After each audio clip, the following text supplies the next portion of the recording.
नमस्कार दोस्तों, स्वागत है आपका हमारे चैनल टेल्स बाय यशु पर। यहाँ पर आपको मिलेंगी रोचक और सस्पेंसफुल कहानियाँ। अगर आपको यहाँ पर हमारी कहानियाँ पसंद आती हैं तो कृपया करके आप हमारी वीडियोस को लाइक करें, इसको अपने दोस्तों को साथ शेयर करें और साथ के साथ अपना कमेंट करना ना भूलें। अगर आप इस चैनल पर नए हैं तो कृपया करके इसे सब्सक्राइब भी करें। आपका ज़्यादा समय न लेते हुए चलो आज की कहानी को शुरू करते हैं।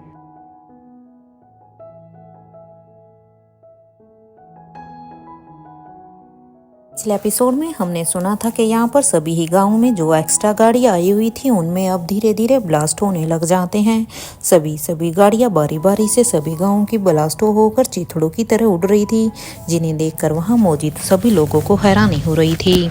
वहीं एक तरफ जिस गाँव में करण गुलेरिया थे वहाँ पर तो स्वाति मल्होत्रा इनविजिबल होकर वहाँ पर गोलियों की बारिश कर रही थी, जिसे देखकर अब वहाँ पर सभी परेशान थे कि आखिर ये सब क्या हो रहा है, क्योंकि यहाँ पर अब इतनी तरह शाही मच चुकी थी कि सब जगह बस बंदूकों के चलने की आवाज़ आ रही थी।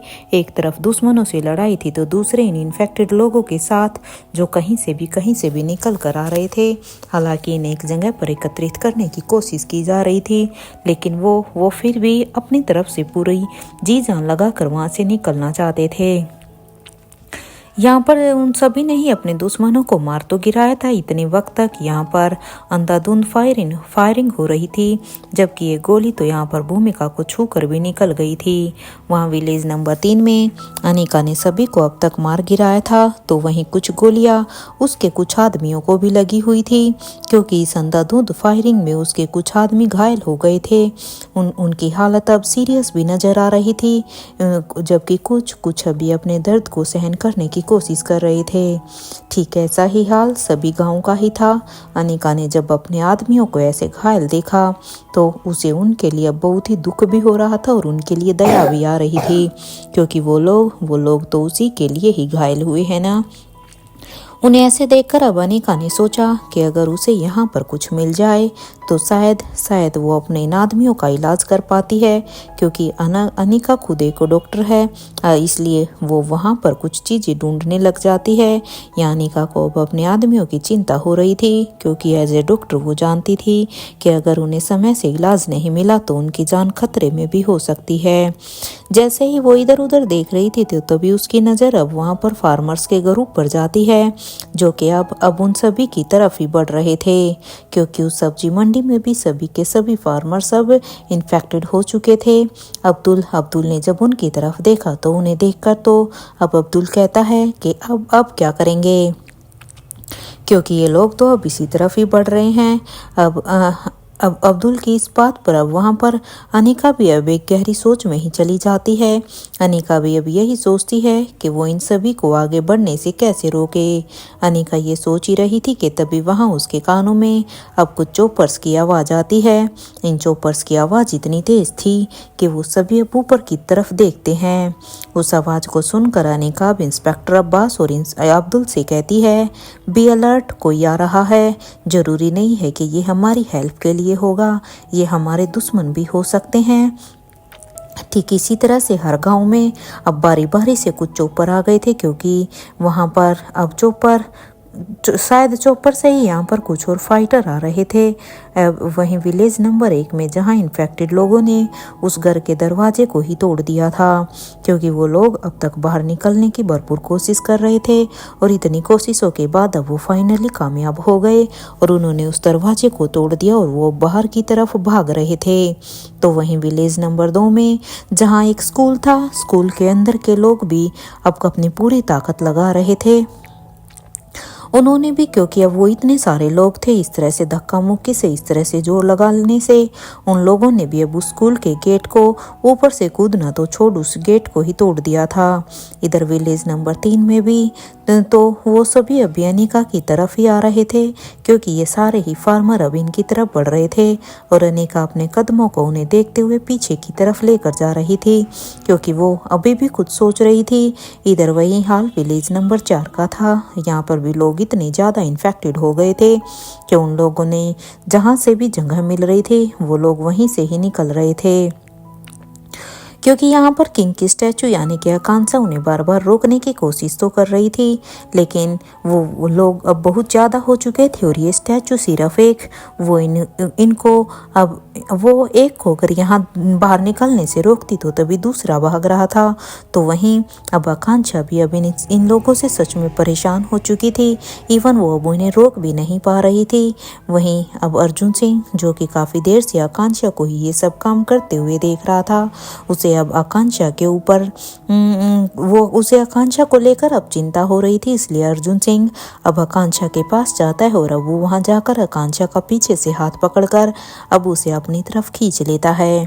क्योंकि यहाँ पर किंग के स्टैचू तो अपना काम कर रही थी, लेकिन अर्जुन सिंह ने वहाँ पर जाकर अब उसे काम करने से रोक लिया, क्योंकि वो नहीं जानता था कि ये एक स्टैचू है। इसलिए अब वो उससे कहता है तुम ठीक तो हो ना।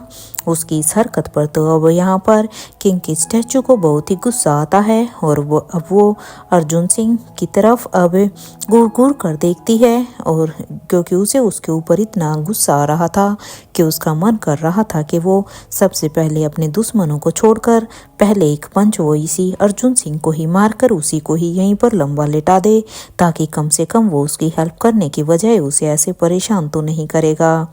क्योंकि वो भी जब से यहाँ पर आई थी तब से वो अर्जुन सिंह की ये नॉनसेंस बातें सुन रही थी। वो यहाँ पर उसकी हेल्प करने की बजाय उसे बार बार उसका काम करने से रोक रहा था।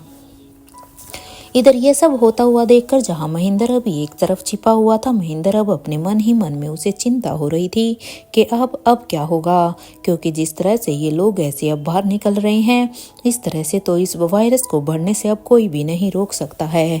क्योंकि मुझे खुद अच्छा नहीं लग रहा। अगर ये वायरस सब जगह फैल जाएगा तो फिर लोगों का क्या होगा।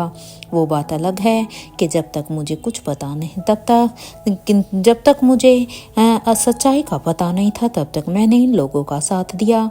लेकिन अब तो मैं भी खुद इन चीज़ों का जिम्मेदार हूँ। क्योंकि मैं इस दलदल में ऐसे फंस गया कि मैं ना तो निकल सकता हूँ और ना इन लोगों को बचा सकता हूँ। यहाँ इनकी मदद के लिए जो भी लोग यहाँ पर आए थे वो कोई और नहीं बल्कि जहांगीर अपने साथियों के ही साथ यहाँ पर आया हुआ था। उन लोगों को तो अब यहाँ पर ऐसे भागता हुआ देखकर अब जहांगीर के तो होश ही उड़ गए थे।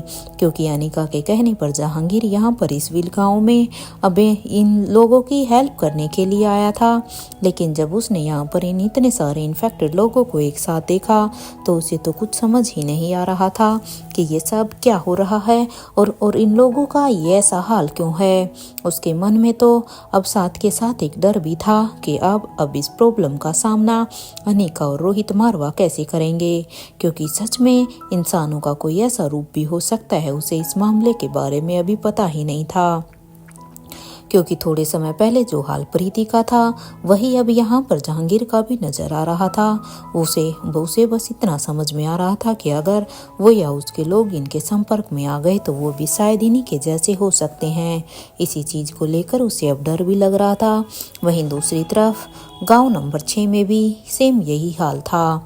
सारे के सारे इन्फेक्टेड लोग जिन्हें एक चर्च के अंदर बंद कर दिया गया था, उन्होंने अब उस चर्च के गेट को तोड़ने की वो भी बहुत ही कोशिश कर रहे थे। और फाइनली वो वही कुछ दीवार को अब जंप कर आ रहे थे, क्योंकि उन्होंने उस गेट को भी तोड़ दिया था।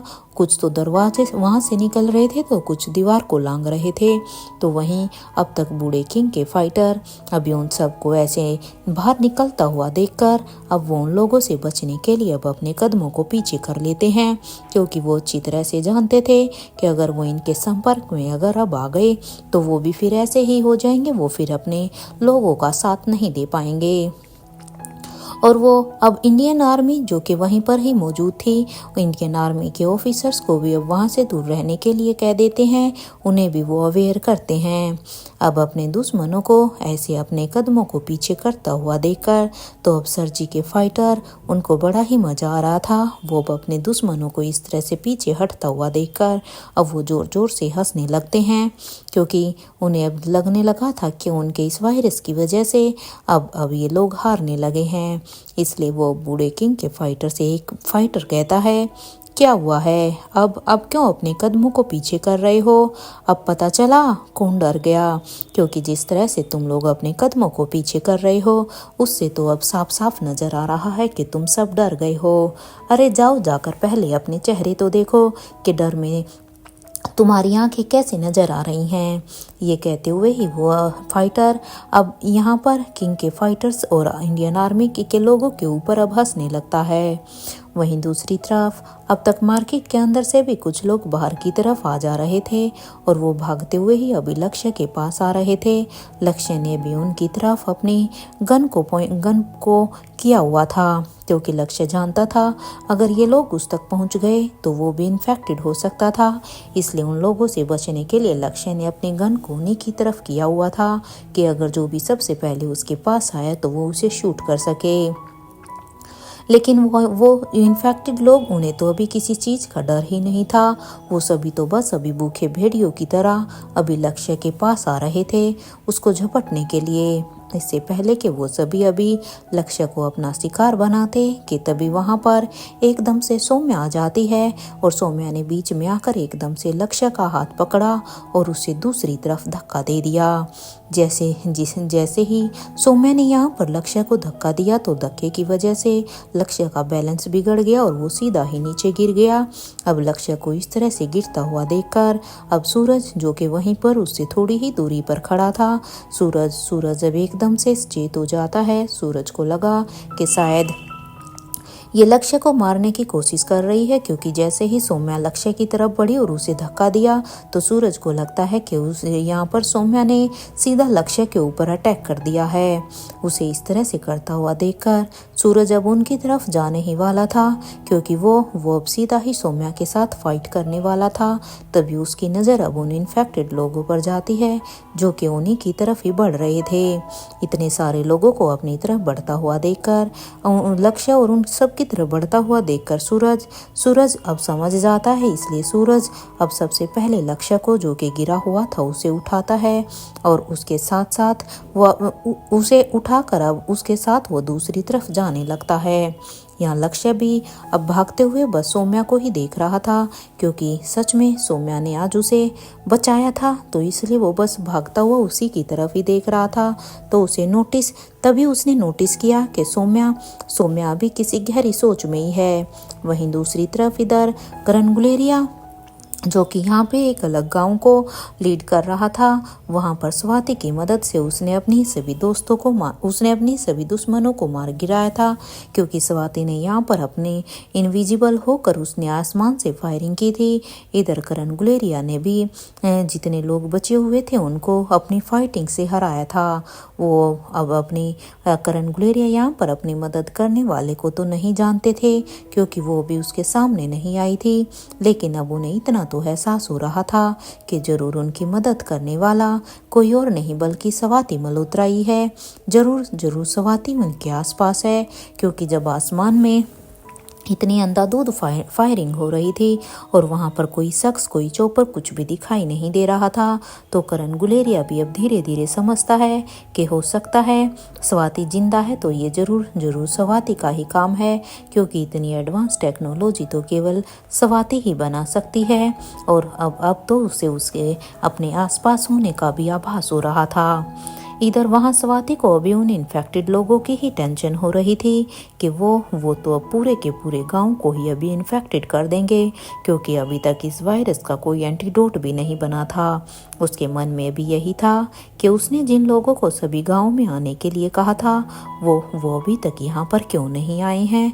सारे ही गाँव में जहाँ एक तरफ इन्फेक्टेड लोग अनिका और रोहित की टीम की तरफ ही आ रहे थे, तो वहीं दूसरी तरफ इधर आसमान में चौपर से सरजी के वो फाइटर आ चुके थे क्योंकि सभी जगह वो फाइटर अभी पहुंच चुके थे जिनकी ट्रेनिंग कभी ख़त्म ही नहीं होती है क्योंकि जब भी ये फाइटर इस टीम में ज्वाइन होते हैं तो वे हमेशा कुछ ना कुछ सीखते रहते हैं वो फाइटर अभी अपनी दूरबीन से अभी सारे ही गांव का हाल देख रहे थे कि उनकी ज़रूरत कौन से गांव में सबसे ज़्यादा है, आखिर उनकी टीम के लोगों का क्या हाल है। इसलिए वो सारा ही ऊपर दूरबीन से देख रहे थे। उन सभी के कानों में ईयरपीस लगे हुए थे जिससे जिससे कि वो एक दूसरे से भी कनेक्टेड रह सकते थे।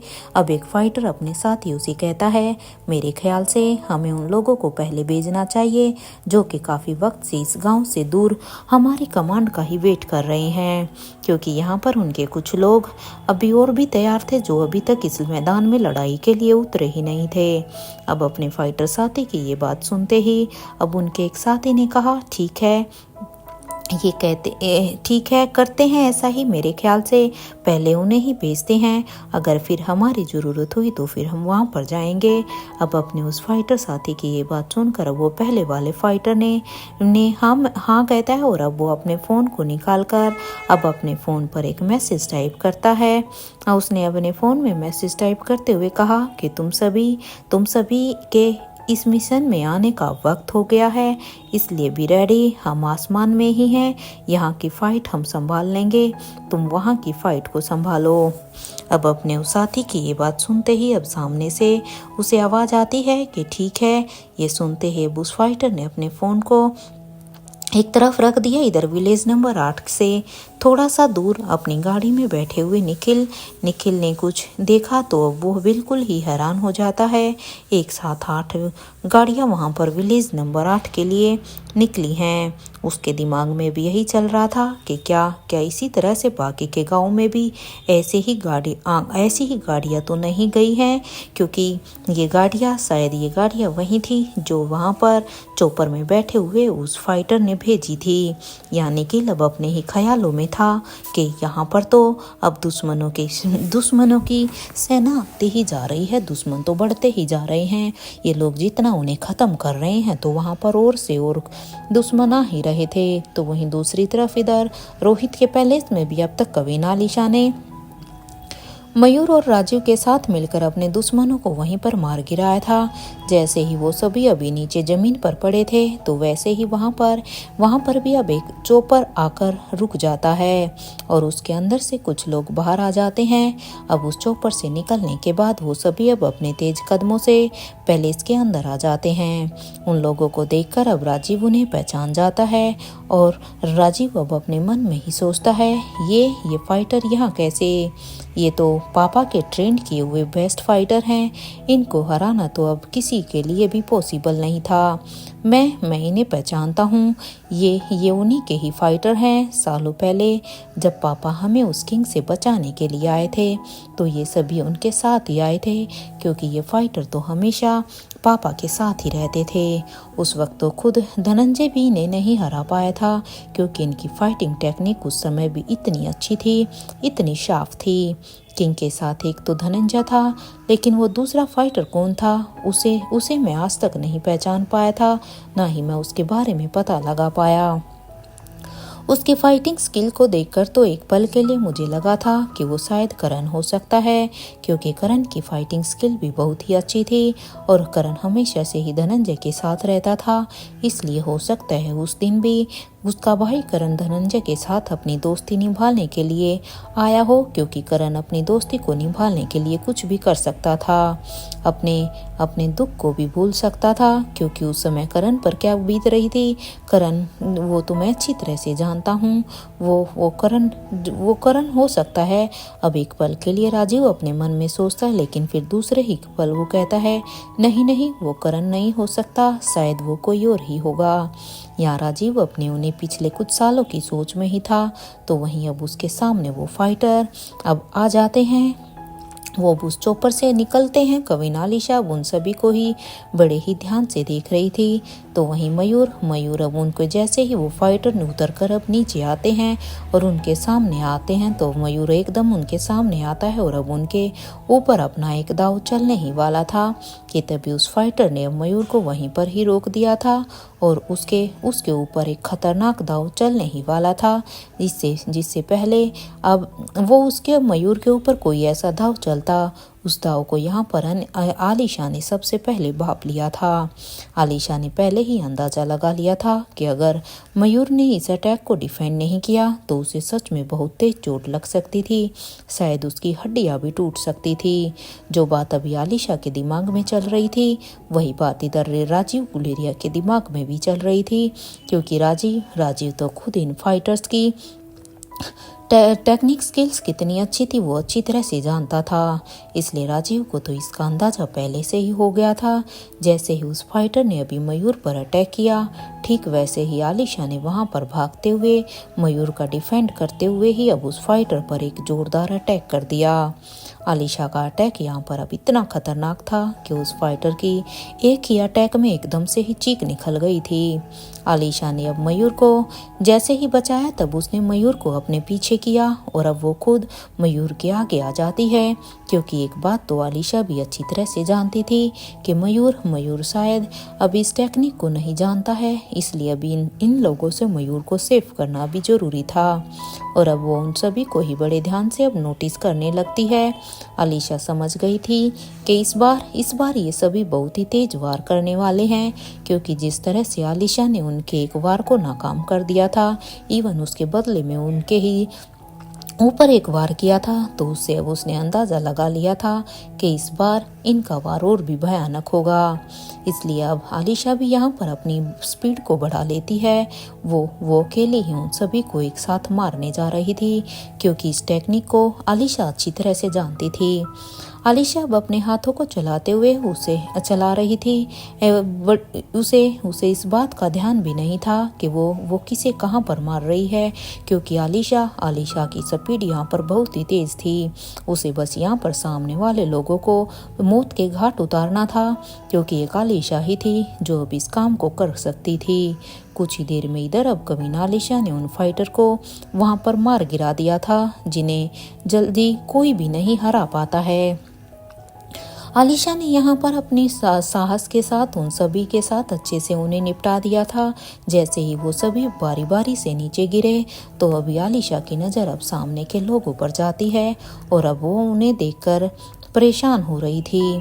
आज से पहले कभी आलिशा ने कभी खुद को इतना मजबूर नहीं समझा था। यहाँ वो अभी अपनी ही सोच में थी कि तभी उन सभी के ही कानों में अब फिर से चोपर की आवाज़ आती है। जैसे ही वो तीनों अब फिर से ऊपर की तरफ देखते हैं तो अब दो चोपर आसमान में उड़ रहे थे, क्योंकि एक चोपर में जितने भी यहाँ पर फाइटर आए थे उन्हें तो अब आलिशा मार चुकी थी, लेकिन जैसे अब उसका वो काम खत्म होता है तो दो चोपर और आसमान में आ जाते हैं। ध्यान से जब तीनों ने ही देखा तो दोनों चोपर में कुछ लोग थे जिनके हाथों में अब मशीन गन थी। अब उन सबको देखकर तो अब मयूर सोच में पड़ गया था कि इस पैलेस में गन कहाँ है। उसे ये तो पता था कि इस पैलेस में गन कहाँ है, लेकिन वो यहाँ से कैसे जाएगा उन गन्स को लेने। जहाँ एक तरफ बाहर ये सब हो रहा था तो वहीं आकाश गुलेरिया अभी अपने रूम में ही लैपटॉप में इस वायरस के बारे में इंफॉर्मेशन निकाल रहा था। साथ के साथ उसकी नज़र अभी सामने की स्क्रीन पर थी, जो भी कुछ वहाँ पर हो रहा था। आकाश को इस वायरस के बारे में अभी इतना ही पता चला कि ये वायरस सालों पहले स्वाति मल्होत्रा की एक गलती की वजह से बना था और आज तक कोई भी इस वायरस का एंटीडोट नहीं बना पाया है। यहाँ तक कि खुद स्वाति मल्होत्रा भी नहीं, यानी कि स्वाति मल्होत्रा भी आज तक इसे नहीं बना पाई। ये पढ़ने के बाद तो अब आकाश को बहुत तकलीफ हो रही थी। हर बीते लम्बे के बाद उसकी उम्मीद भी अब टूट रही थी, क्योंकि उसने बड़ी ही उम्मीद के साथ इस वायरस के बारे में जानकारी निकालने की सोची थी। लेकिन जब उसे ये पता चला कि इस वायरस को स्वाति मल्होत्रा ने बनाया था और वो ये अच्छी तरह से जानता था कि स्वाति मल्होत्रा अब इस दुनिया में नहीं है, तो अब उसका एंटीडोट तो कहाँ से हो सकता है। यहाँ आकाश अब अपने लैपटॉप में यही सब पढ़ ही रहा था कि तभी उसकी नज़र अब सामने की स्क्रीन पर जाती है। उसे देखकर तो अब आकाश को लगता है कि अब वक्त आ गया है उसका इस मिशन में शामिल होने का, क्योंकि अब उसके बिना यहाँ पर सब कुछ इम्पॉसिबल है। इसलिए आकाश भी अब जल्दी से चेंज करता है और वो अब जल्दी से चेंज करने के बाद अपने चेहरे पर अब एक मास्क लगा लेता है।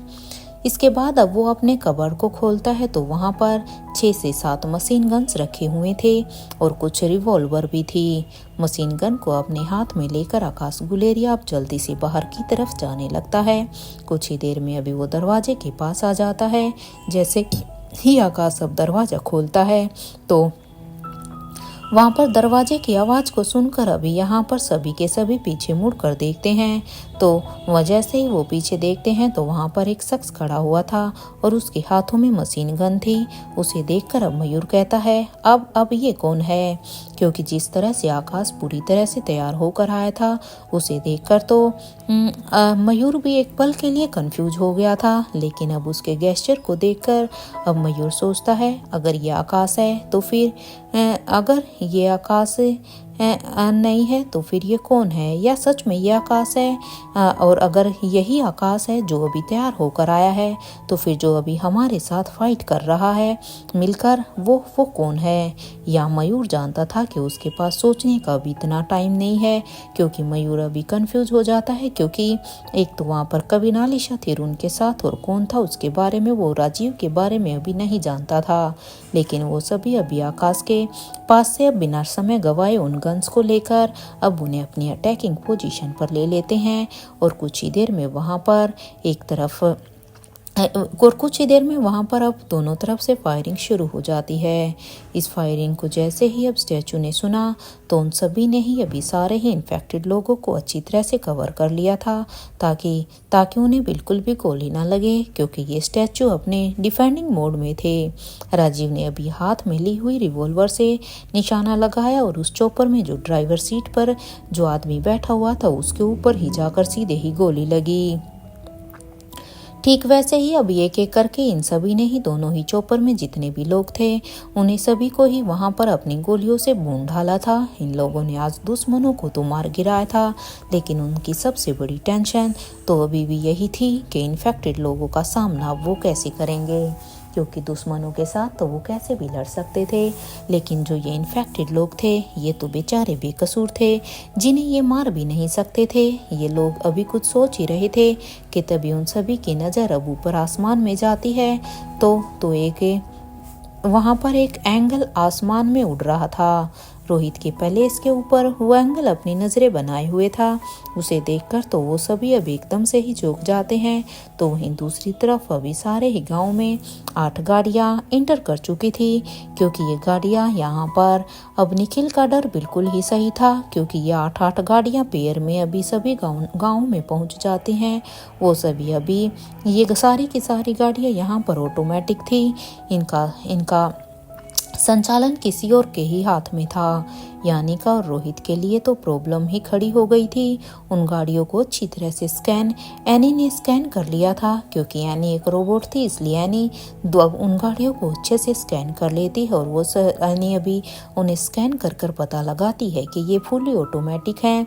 इस बार दुश्मन के इस वार का जवाब देने के लिए विलेज नंबर 1 से एनी जवाब देने वाली थी, तो वहीं विलेज नंबर 2 में जॉन सामने आ गया था। क्योंकि ये अब एक टेक्निकल काम था, इसलिए विलेज नंबर 3 को अनिका ने हैंडल किया हुआ था। वहीं विलेज नंबर 4 में आकांक्षा सामने आ जाती है। तो वहीं अक्षय और सूरज ने जब उन गाड़ियों को देखा तो उन्हें तो कुछ समझ में ही नहीं आ रहा था, क्योंकि वो टेक्निकल चीज़ें नहीं जानते थे। इसलिए वो इन गाड़ियों को कैसे हैंडल करना है वो ये नहीं जानते थे। इन गाड़ियों को इस तरफ से बढ़ता हुआ देखकर तो उन्हें कुछ समझ में ही नहीं आ रहा था कि वो अब इन गाड़ियों का जवाब कैसे देंगे, क्योंकि अब तक तो उन्होंने ऑलमोस्ट सारे ही सिचुएशन का सामना कर लिया था। वो दोनों अभी टेंशन में ही थे कि तभी वो देखते हैं कि वो 8 गाड़ियाँ अभी अपने आप ही रुक जाती हैं। उन दोनों को तो कुछ समझ में ही नहीं आ रहा था कि आखिर उनकी मदद अब कौन कर रहा है। वहीं विलेज नंबर 6 में बूढ़े किंग के एक फाइटर ने उन गाड़ियों को रोक कर रखा हुआ था, तो दूसरा अब तैयार था सरजी के फाइटर्स के साथ फाइट करने के लिए।